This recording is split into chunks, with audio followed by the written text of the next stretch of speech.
Hello friends and welcome to the Exams Made Simple and we are back again with the Hindu analysis of 6th of August 2026. तो 6 अगस्त 2026 का the Hindu newspaper analysis देखेंगे।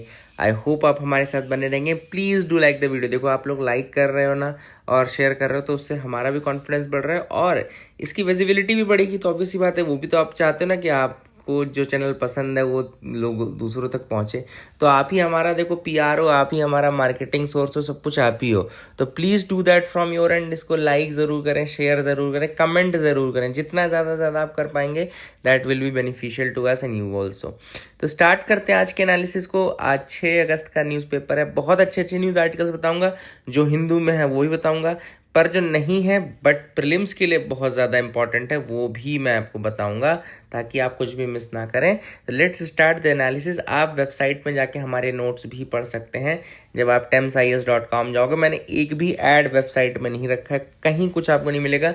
बाकी website जैसे कि आप खोलें और आपको ऐड मिलते रहें, आप वहाँ जाओगे डेली करंट, बिल्कुल बहुत सिंपल तरीका है। 6 अगस्त का एनालिसिस मिल जाएगा और मैं बहुत सारे नोट्स डाल रहा हूँ। अगर आप देख रहे हो तो जीएस वाइज भी मैं डाल रहा हूँ, इसके अलावा मैं टॉपिक्स भी डाल रहा हूँ, तो आप देख सकते हैं। तो आज का 6 अगस्त का एनालिसिस आप खोल लेना, वहाँ पे आपको नोट्स भी मिल जाएंगे और जो एनालिसिस हमने किया उसका वीडियो तो आपको मिल ही रहा है। ठीक है, तो let's start the analysis for today. इससे पहले कुछ कोट्स जो आप लोग लिखते हैं ज़रूर लिखा करें। कोट्स बहुत अच्छे होते हैं। कल का है जैसे cultivation of mind should be the ultimate aim of human existence, B.R. Ambedkar का कोट है। एक कोट लिखा था रफ़ी अहमद ने, if ethics is poor at the top the behaviour is copied down the organisation, Robert Noyce का कोट है। रोमिका का कोट, रोमिका ने लिखा था, our scientific power has outrun our spiritual power, we have guided missiles and misguided man. Martin Luther King का बहुत अच्छा कोट है ये। एंड शिखा ने लिखा था आई थिंक थॉमस एडिशन का, I have not failed, I have just found 10,000 ways that won't work and injustice anywhere is threat to justice everywhere. बहुत अच्छे अच्छे कोट हैं, ये सब आप यूज़ कर सकते हो मेंस आंसर राइटिंग में, आप ऐसे में। तो प्लीज़ कीप राइटिंग। आज भी आप लिखिएगा, नहीं अगर आपको आता है तो गूगल करिएगा और तब लिखिएगा। स्टार्ट करते हैं आज की एनालिसिस को। पहली जो न्यूज़ हम डिस्कस करने वाले हैं, पहले मैं हिंदू से आपको दिखा दूं। RBI panel keeps repo rate steady at 5.25%, real GDP growth pegged at 6.7%। तो यहाँ पे आपको बता दूं मॉनेटरी पॉलिसी कमेटी की बैठक हुई थी। आप सबको पता होगा कि पहले ये जो डिसीजन हुआ करता था रेपो रेट इन सब का, ये गवर्नर कर लिया करते थे अपने एंड पे। गवर्नर के साथ आरबीआई के 2-3 लोग बैठ जाते थे, बट उसके बाद चेंजेस किए गए और उसमें चेंजेस करके क्या बनाया गया, मॉनेटरी पॉलिसी कमेटी बनाई गई। मॉनेटरी पॉलिसी कमेटी में 6 मेंबर होते हैं, जिसमें 3 तो आरबीआई के रहते हैं और 3 जो रहते हैं वो गवर्नमेंट साइड से रहते हैं। ठीक है ना, तो कुछ इस तरीके से डिसीजन मेकिंग होती है।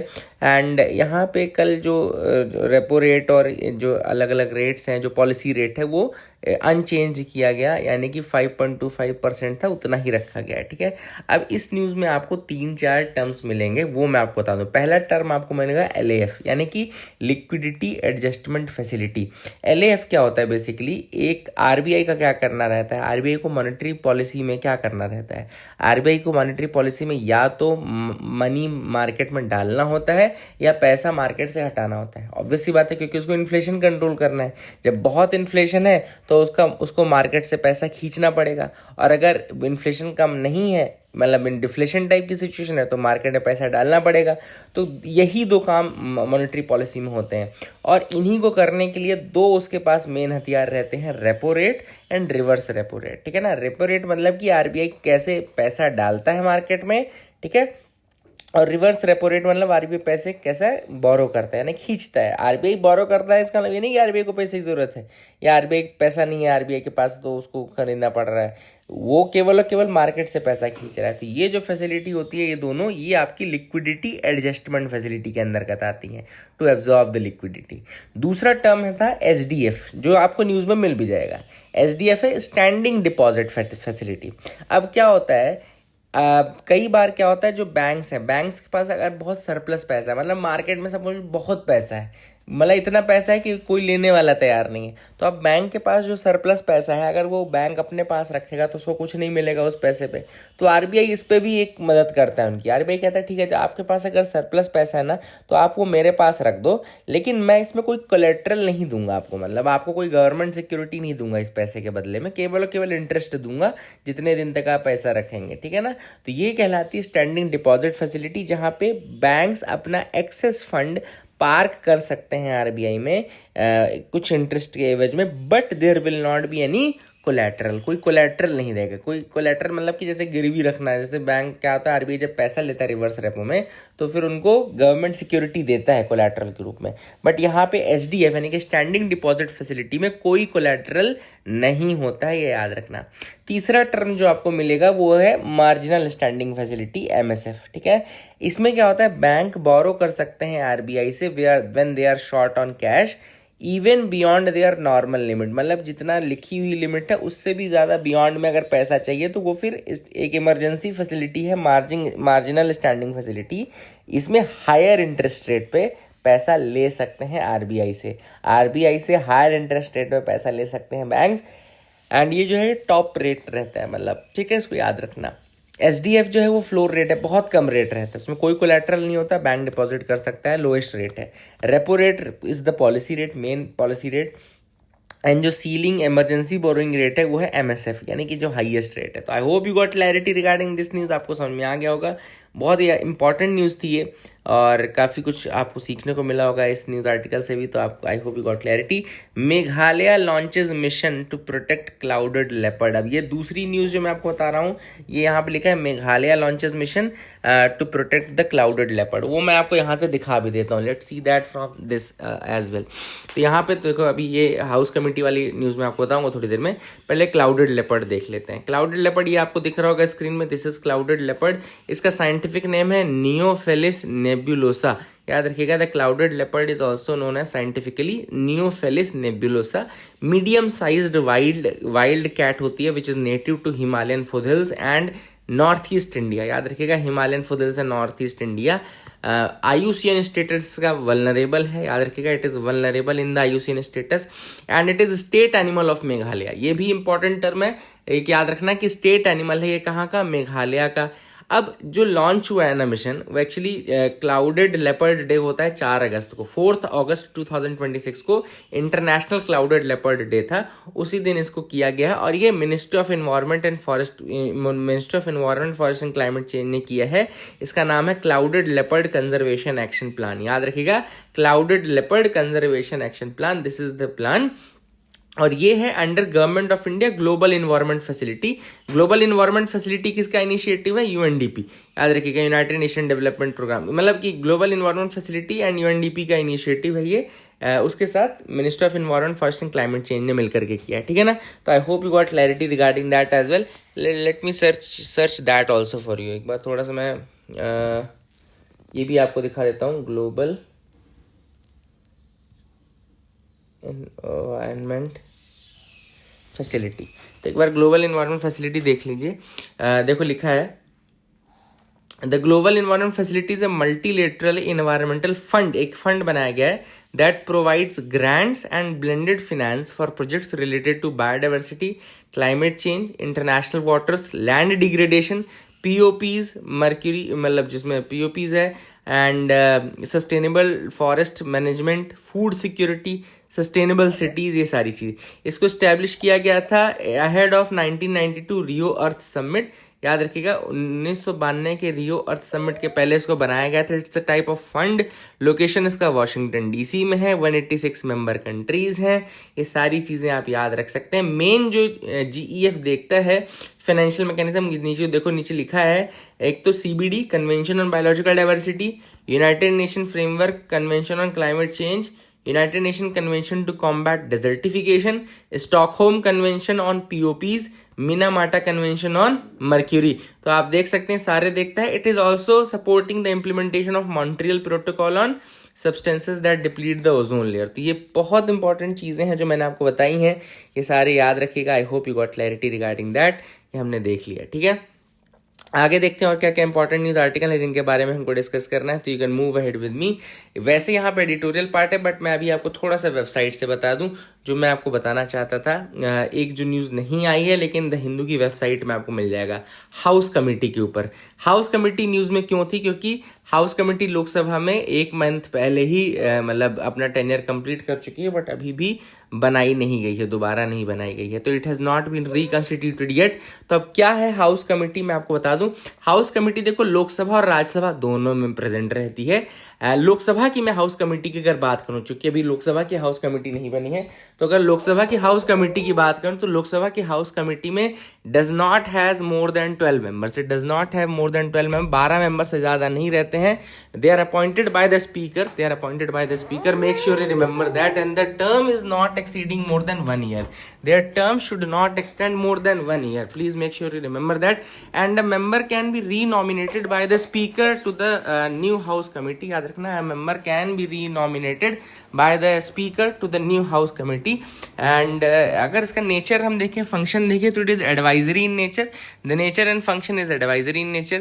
It deals with all the questions relating to residential accommodations for Lok Sabha members.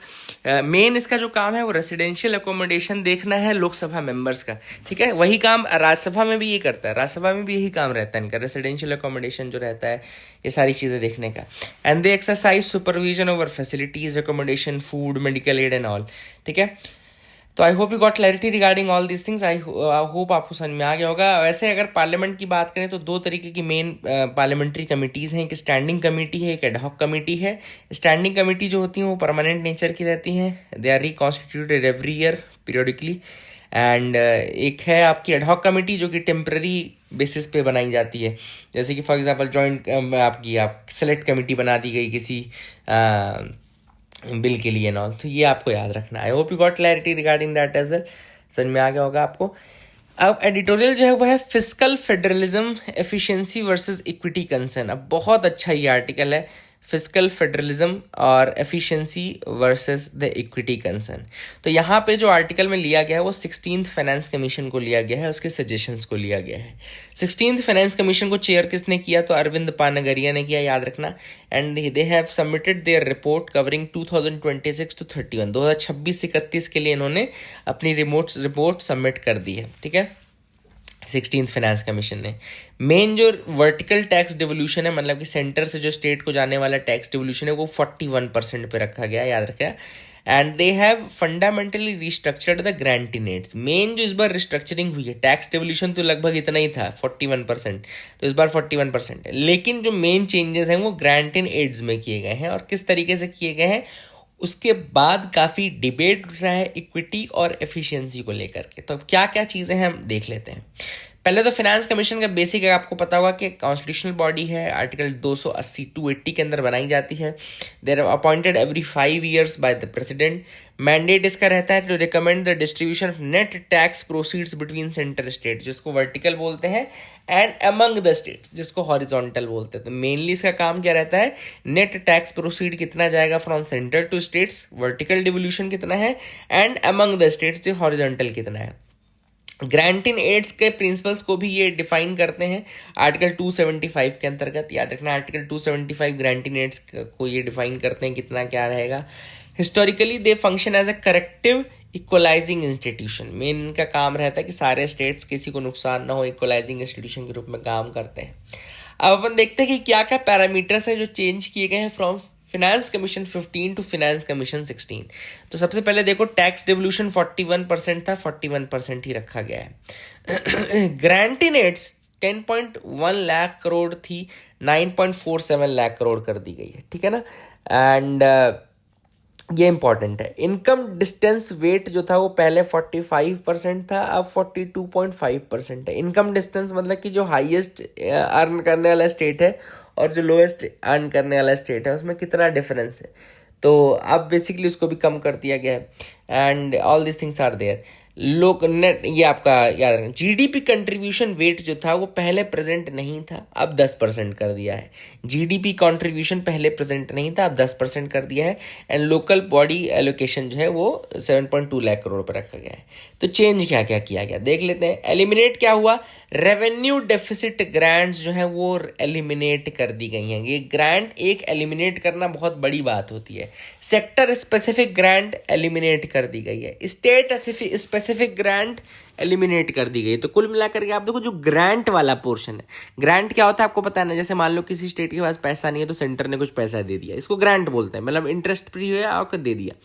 तो रेवेन्यू डेफिसिट ग्रांट्स नहीं दे रहे हैं आप, सेक्टर स्पेसिफिक ग्रांट्स नहीं दे रहे हैं, स्टेट स्पेसिफिक ग्रांट नहीं दे रहे हैं। रिस्ट्रिक्ट क्या किया है, grant in aid only to local bodies and disaster management. अब ग्रांट इन एड जो है केवल लोकल बॉडीज और डिजास्टर मैनेजमेंट के केस में दी जा रही है।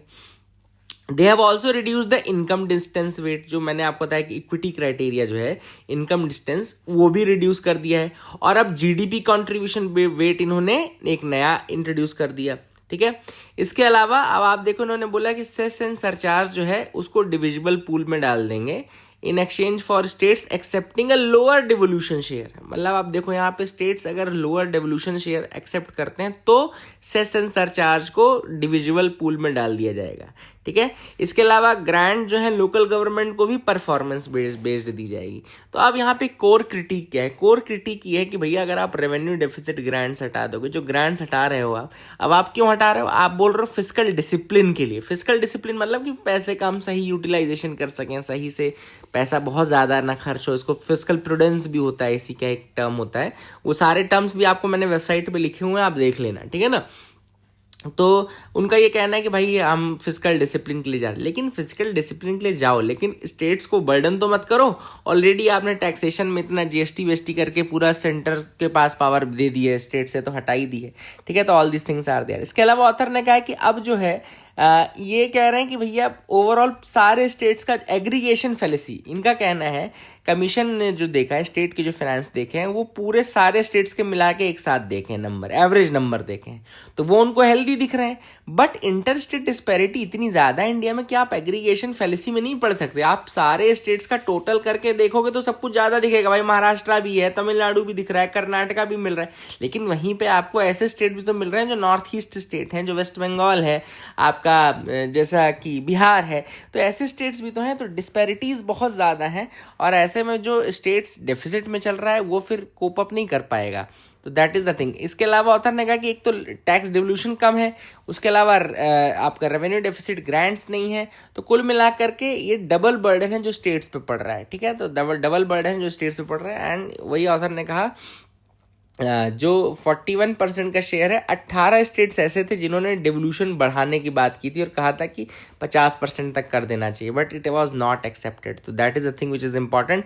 आई होप यू गॉट क्लैरिटी। कुछ इसमें वन लाइनर्स याद रखना, article 275 grant in aid, article 280 finance commission, physical या फाइनेंस कमीशन 16 के chair Arvind Panagariya, time period 26 से 31, devolution unchanged 41%, grant in aid share nearly halved and RDG abolished, cess surcharge left largely untouched. अभी कुछ ज़्यादा किया नहीं है। तो I hope you got clarity. एक छोटा सा सवाल है with reference to finance commission of India, आप देख लीजिए, इसको कर लीजिएगा। आई होप आप लोग इसका आंसर कर पाएंगे, आसान सवाल है। That is the thing which is important. I hope you got clarity. ये एडिटोरियल बहुत अच्छा था, ये देख लेना आप लोग, इंपॉर्टेंट है। आगे मूव करते देखते और क्या इंपॉर्टेंट न्यूज आर्टिकल है। Why is the Indian statistical institute bill controversial. अब यहाँ पे इंडियन स्टैटिस्टिकल इंस्टीट्यूट बिल आया है, कंट्रोवर्शियल क्यों है उससे पहले मैं आपको थोड़ा बता दूं कि ये बना कैसे था, कब था। तो याद रखना इसका जो मेजर फॉर्मेशन वाला टाइम पीरियड है वो है 1920s में। हुआ क्या कि इंडिया के बहुत अच्छे स्टैटिस्टिशियन थे जिनका नाम है पीसी महालनोबिस, उन्होंने एक स्टैटिस्टिकल लेबोरेटरी बनाई in the presidency college Kolkata. इसके बाद 1931 17 दिसंबर 1931 पीसी महालनोबिस ने फाउंड किया Indian statistical Institute as a learned society. तो याद रखना दिसंबर 17 1931 में ही founded the Indian statistical Institute as a learned society and institute was registered on April 28 1932। तो अप्रैल 28 1932 याद रखना, that is the year when Indian statistical Institute was एक तरीके से रजिस्टर्ड, ठीक है, 1932। एंड बनाया किसने, पीसी महालनोबिस। रजिस्ट्रेशन हुआ registration society registration act of 1860 and it is now registered under the West Bengal societies registration act of 1961 which was amended in 1964। ठीक है। ये प्रीमियर स्टैटिस्टिकल ऑर्गेनाइजेशन है। It is declared as institute of national importance, Indian statistical institute act 1959 के through. याद रखना, एक Indian statistical institute 1959 आया और उसके बेसिस पे इसको क्या डिक्लेयर कर दिया गया, नेशनल इंपॉर्टेंस का। What does the bill seeks to change? Bill change क्या कर रहा है? बेसिकली बिल चेंज कर रहा है जो भी इसका गवर्नेंस स्ट्रक्चर है, और इसका गवर्नेंस स्ट्रक्चर चेंज करके IIT IIM जैसा करना चाहता है। जो अभी ISI का गवर्नेंस स्ट्रक्चर है वो है governance model of a society, क्योंकि सोसाइटी के रूप में रजिस्टर्ड है, तो वो जिसका गवर्नेंस मॉडल भी जो है वो सोसाइटी के रूप में है ना। लार्जर जो कंट्रोल है वो general body of members of the society है। तो जनरल बॉडी ऑफ मेंबर्स होती है, एक जनरल बॉडी होती है, there is a general body of members, and वो जनरल बॉडी ऑफ मेंबर्स ही ज़्यादातर कंट्रोल करती है। गवर्नमेंट अब इसको चेंज करके क्या करना चाहती है? गवर्नमेंट इसको चेंज करके एक बोर्ड ऑफ डायरेक्टर्स के बेसिस पे करना चाहती है ना, कि भैया कुछ बोर्ड ऑफ डायरेक्टर रहेंगे और जैसा बाकी के इंस्टीट्यूट्स हो रहे हैं वैसे हो जाएंगे। तो इस पे कंट्रोवर्सी हो रही है कि मेनली इनका ये कहना है कि भाई गवर्नमेंट एक तरीके से इंडियन स्टैटिस्टिकल इंस्टीट्यूट जो है उसमें भी इंटरफेरेंस कर रही है वर्किंग में, पहली चीज़। दूसरी चीज़, अभी इसको सोसाइटी बेस्ड से अगर आप वो कर देते हो तो गवर्नमेंट का बहुत ज़्यादा कंट्रोल हो जाएगा, और स्टैटिस्टिकल इंस्टीट्यूट है तो स्टैटिस्टिक्स तो चेंज होंगे ही होंगे। तो all this things are there. I hope you got clarity. Critics का ये कहना है कि इस बिल को बनाया भी गया था बिना किसी कंसल्टेशन के, ना तो ISI सोसाइटी से कोई डिस्कशन हुआ, ना फैकल्टी मेंबर से कोई डिस्कशन हुआ, ना स्टूडेंट से हुआ, ना किसी स्टेक होल्डर से हुआ। तो ये फिर कैसा बिल है, किस तरीके का बिल है? तो that is what has been the controversy. I hope you got clarity. Main change जो है वो गवर्नेंस स्टाइल पे चेंज है, तो याद रखना। आगे मूव करते देखते और क्या इंपॉर्टेंट न्यूज़ आर्टिकल हैं जो हमको डिस्कस करने हैं। आप भी मेरे साथ आगे बढ़ सकते हैं। वैसे some Tibetans hope to preserve language custom despite Chinese new law. अब थोड़ा मैं एक्चुअली एक नाम बताना था आपको। तो China is marking 75th anniversary of what it calls peaceful liberation of the Xizang. तो ये नाम बस मुझे आपको बताना था, ज़ीज़ैंग। इस न्यूज़ को सिर्फ यही बताना, 75 साल मना रहा है China peaceful liberation of Xizang. Xizang is the Chinese name for Tibet. तो आप याद रखना, ज़ीज़ैंग जो नाम है it is the Chinese name for Tibet. तो ये आप याद रखना भैया, ये कई बार UPSC पूछ लेता है, फिर आप बोलोगे कि सर आपने बताया नहीं, ये नहीं किया, वो नहीं किया। थोड़ा सा वेबसाइट में आ जाते हैं। सुप्रीम कोर्ट का wetland mining safeguard extended nation wide. कल भी मैंने आपको ये न्यूज़ बताया था कि 2024 में सुप्रीम कोर्ट ने क्लैरिफाई किया है कि जो 2024 आसन वेटलैंड ऑर्डर है, जिसमें ये कहा गया था कि भैया प्रायर अप्रूवल चाहिए before mining within 10 kilometre radius of a wetland conservation reserve. अगर कोई वेटलैंड कंजर्वेशन रिजर्व है तो उसके 10 किलोमीटर रेडियस के अगर आपको माइनिंग करनी है तो you require proper prior approvals, है ना। एंड उनका सुप्रीम कोर्ट ने ये क्लैरिफाई किया कि ये केवल आसन उत्तराखंड में लागू नहीं होता है, it is for all the notified wetland conservation reserves across India. तो ये आप याद रखना। एंड हिमाचल गवर्नमेंट ने अभी एग्जेम्पशन मांगा था कि उन्होंने कहा कि भाई आसन रिजर्व तो लाई करता है आउटसाइड हिमाचल प्रदेश, तो अनलाइक ये उनका कहना था कि कोई बफर जोन नहीं होना चाहिए। तो ये सब चीज़ें उन्होंने बोली कि नहीं भैया बफर जोन रहेगी ये, और ये लॉ सबकी जगह सबके लिए लागू भी होता है। याद रखना, आसन जो है वो कहाँ पर है? It is located at the confluence of Asan and Yamuna river, Uttarakhand. Ramsar site 2020 में बनाया गया। की हैबिटेट इसका है migratory water birds and no mining within. Interim order था 2024 फरवरी 14 का कि there will not be any mining within 10 kilometre without clearance from national board for wildlife NBWL, जो प्रायर परमिशन की हम बात करते हैं। ये आते हैं वेटलैंड्स रामसर साइट्स के अंतर्गत। रामसर कन्वेंशन ऑन वेटलैंड 1971 में हुआ था। रामसर ईरान में है। इंडिया ने ज्वाइन किया था इस कॉन्ट्रैक्टिंग पार्टी 1982 में। इंडिया में वर्तमान में 101 रामसर साइट है which is highest in Asia. 101 Ramsar sites are there, highest in Asia. 101st site जो लेटेस्ट साइट है वो ग्लॉ लेक अरुणाचल प्रदेश के। याद रखना 3 अगस्त 2026 को ही नोटिफाई हुई है, और Glow lake Arunachal Pradesh it is the latest Ramsar site. 3 August 2026 को हुआ है ये, याद रखना। एंड ये आई थिंक अरुणाचल प्रदेश की फर्स्ट रामसर साइट है, तो ये भी आप याद रख सकते हैं। Hope you got clarity regarding that as well. So overall that is it for the day friends. I hope you liked our video. Please like and subscribe. Keep loving us, keep sharing and share, like, comment जरूर करें. Thank you and have a nice day.